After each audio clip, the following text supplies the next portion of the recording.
ჩვენ ქართველები განვაგრძობთ ბრძოლას ჩვენი ევროპული მომავლისთვის, მაგრამ ამ ბრძოლას მარტო ვერ მოვიგებთ.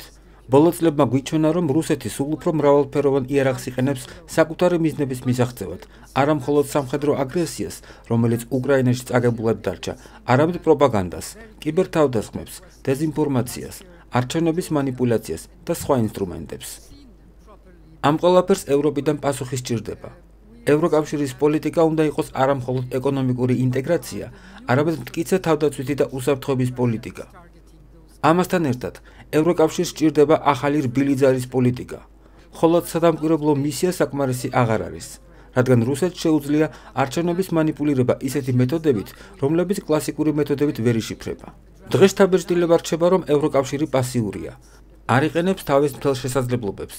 საქართველომ ვერ შეძლო საკუთარი თავის დაცვა არჩევნების უზარმაზარი მანიპულაციებისგან, რადგან პრეზიდენტს აღმასრულებელი ბრიკეტები არ ჰქონდა. მოლდოვამ კი შეძლო საკუთარი ხალხის ხმების დაცვა. ასეთ დროს ჩვენ ველით, რომ ევროკავშირი მკაფიოდ განაცხადებს საკუთარ პოზიციას, მეტ აქტიურობას გამოიჩენს და არ დატოვებს ქვეყნებს მარტო რუსული ზეწოლის პირისპირ. მე ცოტა არ ვეთანხმები პრეზიდენტ ზელენსკის განცხადებას, თითქოს საქართველო უკვე დაკარგულია. ჩვენ ჯერ კიდევ არ დავმარცხებულ ვართ, ჩვენ ჯერ კიდევ ვიბრძვით, ჩვენ ჯერ კიდევ ქუჩაში ვართ. მე თავად ვარ ქუჩაში, ჩვენ გვჭირდება მეტი მხარდაჭერა, მეტი ყურადღება, მეტი აქტიური ჩართულობა.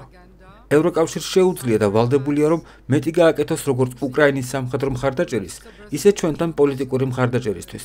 და თუ ეს იმას ნიშნავს, რომ ევროკავშირმა თავისი შიდა პრობლემები და გადაწყვეტილების მიღების სირთულეები უნდა დაძლიოს, ეს სწორედ ის არის, რასაც ჩვენ ველით და რისიც გვჯერა. ჩვენ გვჯერა ჩვენი საერთო ევროპული მომავლის.